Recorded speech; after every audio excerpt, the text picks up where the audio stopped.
Всем привет, друзья! Итак, в этом видео речь пойдет о ноутбуке от компании MyBenben или MyBenben, как вам уже удобно. И это модель X558. В целом я уже снимал подобные модели от данного китайского бренда. Да, не побоюсь этого слова, но действительно теперь это уже узнаваемый бренд. Они давно уже на рынке, есть у них свои сервисные центры, имеется гарантия на 1 год и так далее. Все продается абсолютно официально, и эта модель интересна двумя аспектами, точнее интересными особенностями. Во-первых, этот ноут на процессоре AMD-шном Ryzen, и второе, это цена, то есть продается ноут в том же DNS за 79 999 рублей. И на фоне остальных компаний ровно с таким же внутри железом это явно интересное предложение, потому что брендовые компании, то есть остальные именитые компании продают свои модели уже не по 80 тысяч, а в среднем я сверял цены, начинаются от 95 тысяч до 120. Так что цена очень важный показатель, особенно сейчас, и по всем признакам хотелось бы, чтобы за эти 80 тысяч мы получили полноценную рабочую машину, чтобы для работы и, конечно же, для запуска игр. Тем более, само наличие дискретной видеокарты уже нам указывает, что RTX 3060 и дисплей на 144 Гц явно дают нам понять, что запуск игр является, то есть стоит чуть ли не ключевой возможностью этого ноутбука.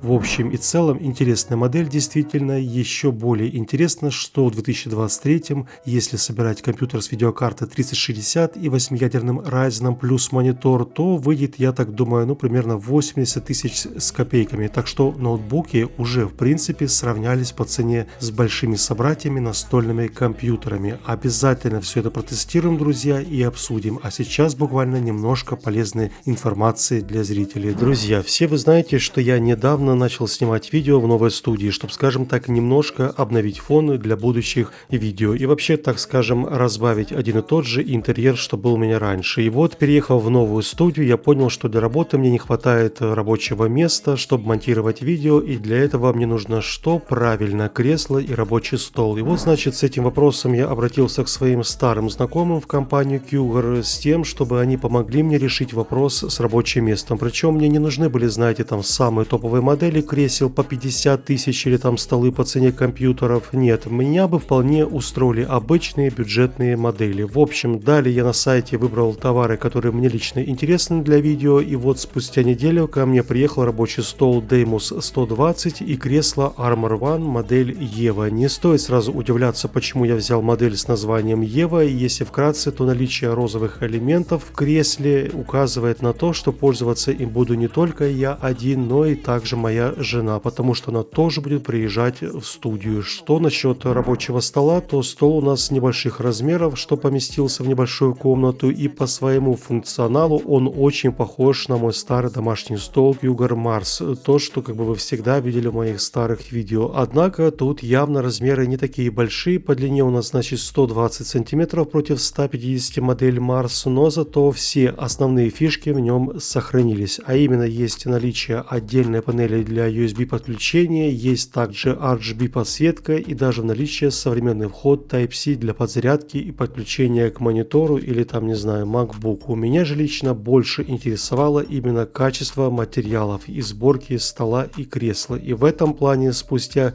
месяц я пока что полностью доволен. Стол очень тяжелый, а значит у него все детали от металлических ножек до основания, все это не бумажное. Сами детали идеально сделаны, без производственных косяков, и собрал я стол в среднем, скажем, примерно за полчаса. Это очень быстро, и при том, что я еще снимал все это на камеру. Если бы я собрал просто как обычный юзер, то есть обычный человек, то ушло бы, я думаю, не больше 20 минут. То же самое и насчет кресла. Собирается за 20 минут, и все покрытие на 80% это качественная эко-кожа, и на 20% покрытие это тканевые материалы. Там, скажем, похожие, скорее всего, я думаю, это приятная замшевая ткань. Нижняя часть кресла, то есть звездочка на колесиках, полностью металлическая, а не пластиковая, как у некоторых моделей, что у меня были уже в прошлых видео. Ну и сама сборка тоже отлично прошла без особых проблем. А кстати, сборка кресел, поверьте мне, не везде проходит без проблем. Бывали случаи, что я хотел даже выкинуть кресло, настолько выбешивали кривые детали во время сборки. В нашем случае, напротив, все отлично прошло, и кресло, как по мне, смотрится прилично вместе на фоне с этим столом. Одним словом, я остался полностью доволен доволен. Я признателен компании Cougar за содействие в обустройстве рабочей комнаты. Эти товары мне не стыдно рекламировать, признаюсь, так что я советую своим зрителям то, чем я лично пользуюсь, а не просто, знаете, там снял чисто ради рекламы. И стол, и кресло я сам выбирал, и, конечно, я мог взять, еще раз повторюсь, топовые модели товаров без проблем, но хотелось что-то вот максимально доступное тоже для зрителей, так что имеем, что имеем. Если кому интересно, я оставлю ссылочки в описании под этим видео. Переходите, смотрите, ну а мы вернемся к теме нашего видео. Итак, сам Note MyBenBen весьма компактный по своим размерам, именно толщина модели не больше 2 см. И с точки зрения большинства собратьев, это считается очень даже тонкий корпус. Сверху, значит, у нас крышка металлическая, а внутри на рабочей области и снизу у нас стилизованный под металл пластик. Корпус собран крепко, без люфтов и всяких недочетов, и по весу сам ноут явно стремится к ультрабукам. Что насчет экрана, то у нас в наличии Full HD IPS дисплей на 15,6 дюйма на 144 Гц. Об этом я уже рассказывал в начале видео. В целом я уже встречал подобные экраны, я бы даже не сказал, что в данном случае имеется что-то абсолютно невероятное. Нет, это стандартная, хорошая IPS-матрица, такой себе универсальный экран. И для работы он вполне сойдет, например, для монтажа видео и фото, ну и для запуска игр тоже более чем достаточно. Самое важное — это большой запас яркости и наличие 144 Гц, потому что 60 Гц в 2023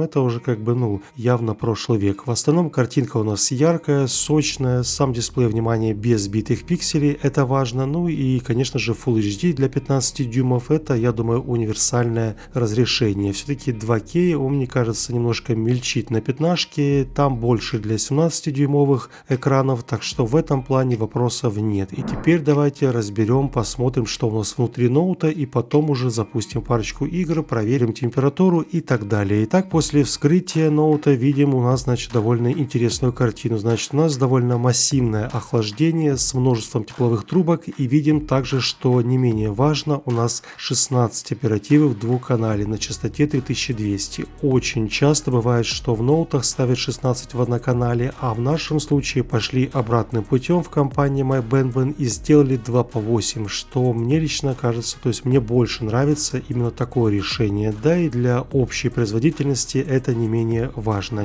Еще хотелось бы отметить установленный SSD накопитель на 512, это быстрый NVMe, и рядом также видим с ним виднеется еще один свободный слот под еще один SSD в формате M2. В общем, есть такие действительно небольшие перспективы прокачки, а так вроде бы на этом больше добавить нечего. Из мелочей еще я бы отметил большой тачпад, возможность настройки подсветки клавиатуры через фирменное приложение MyBenBen, то есть в контрол-панель, и также у нас имеется встроенный карт-ридер, что сегодня уже большая редкость. Мелочь, но приятная. В общем, ладно, наверное, более нет смысла грузить зрителей всеми этими внешними особенностями и прочими. Давайте наконец-то посмотрим, что у нас по температурам. И для этого нужно что? Правильно запустить парочку игр. И первым делом хотелось бы проверить сетевые шутаны, например, Rainbow 6 на Ultra Full HD. Итак, в целом насчет фреймрейта, я думаю, тут нет вопросов. В среднем у нас от 120 до 140 FPS, и температура на процессоре видеочипе просто смешная, примерно 70 с копейками, что для ноутбуков просто супер. Но вот меня немножко смущает, знаете, что это степень загруженности видеокарты, точнее загрузка почему-то не отображается в автобюнере, но зато видно, сколько седает видеокарта, и это 50 Вт, как по мне, ну явно не 115-120, что заявлено самой же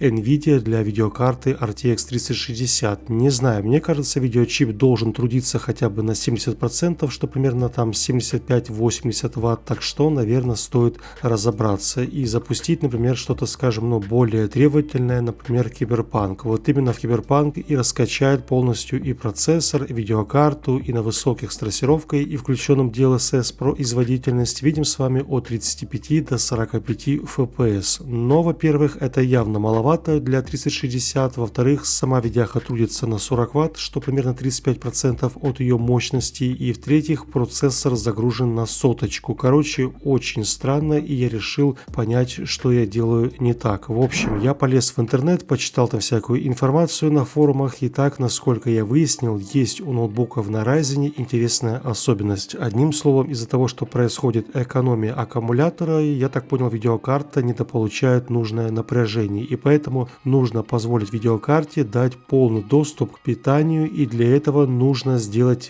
парочку небольших действий. В общем, в приложении MyBenben нужно включить полный теплопакет видеокарты на 115 Вт. Делается это очень просто, значит, заходим в приложение Control Panel от MyBenben, там жмякаем на производительность и выбираем игровой или турбо режим. Потом в этом профиле нажимаем меню настройки SPC и в нем листаем в самый низ. И там множество всяких опций идут по очереди по разгону процессора, там видеокарты, но нам нужно именно включить одну единственную опцию. Называется она конфигурация TGP. Включаем эту настройку и выставляем предельный показатель на 115 Вт. Вот и все, друзья. Буквально я потратил 10 секунд, и теперь сворачиваем приложение и снова запускаем Rainbow 6. И, о чудо, у нас проснулась таки видеокарта и теперь трудится на свои 100-115 Вт. И даже чутка поднялся фреймрейт, примерно там на 10-15 кадров. Но это, конечно, не так сильно заметно именно в Rainbow 6.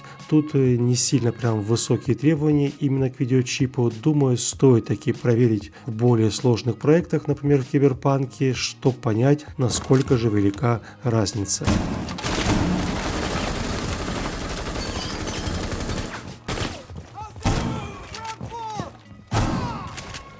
Итак, друзья, мы снова возвращаемся в Киберпанк на высоких с лучами и DLSS и видим, что именно тут и начинает работать видеокарта на весь свой теплопакет. Но вот загрузка самой видеокарты у нас остается на 60-70%, что тоже не очень, и судя по всему, виной тут невысокое разрешение экрана с включенным DLSS, что снимает явно загрузку видеокарту Full HD. Да и сам Ryzen тоже как бы загружен здесь на полную, то есть на 95-99-100%, что тоже не дает особого пространства для видеокарты. Да, результат более чем приятный именно в плане фреймрейта. Есть такие стабильные 60, там 65, мне кажется, даже и 80, и все равно почему-то мне думается, что RTX 3060 может больше. Например, если выставить 2К или, скажем, поднять настройки. Но на мониторе у нас максимальное разрешение Full HD, так что 2К выставить у нас не получится, да и проц уже полностью загружен, поэтому имеем, что имеем.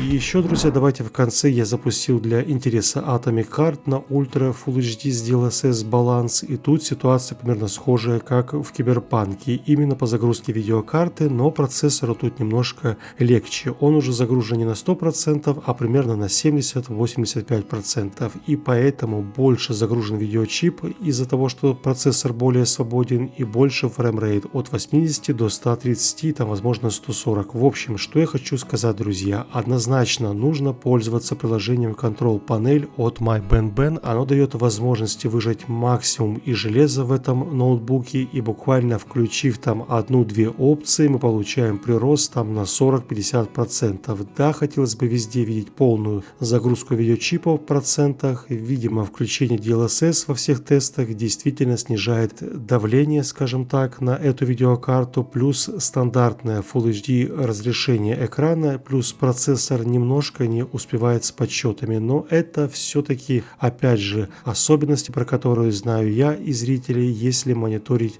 тесты. Обычные люди же, то есть человек, который купил себе ноут, включит его, и ему абсолютно плевать на проценты загрузки видеокарты, ему нужна именно низкая температура, там, что еще в этом ноуте, ему нужна, наверное, стабильная работа и невысокая цена за само изделие. Все, в целом ноут действительно заслуживает внимания.